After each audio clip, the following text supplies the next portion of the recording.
ഗുരുവായൂർ വളയംതോട് കുരഞ്ഞിയൂരിൽ ചകിരി മില്ലിൽ വൻ അഗ്നിബാധ. സ്വകാര്യ വ്യക്തിയുടെ ഉടമസ്ഥതയിലുള്ള മില്ലിലാണ് തീപിടുത്തമുണ്ടായത്. ഷോർട്ട് സർക്യൂട്ടാണ് കാരണമെന്നാണ് പ്രാഥമിക നിഗമനം. ജെയ്സൺ ചാമോളപ്പിലാണ് വിവരങ്ങളുമായി ചേരുന്നത്. ജെയ്സൺ, തീ നിയന്ത്രണ വിധേയമാക്കാനായോ?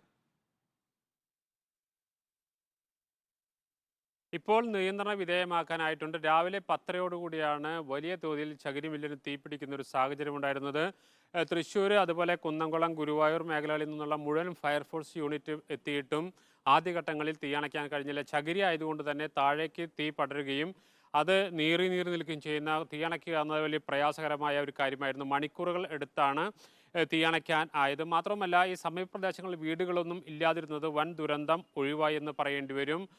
പൂർണ്ണമായും തീയണയ്ക്കാൻ കഴിഞ്ഞിട്ടില്ലെങ്കിൽ പോലും അപകട സാധ്യതകളിൽ ഇല്ലാത്ത രീതിയിലേക്ക് ഇപ്പോൾ തീയണയ്ക്കാനായിട്ടുണ്ട് എന്നതാണ് ഒരു ആശ്വാസം.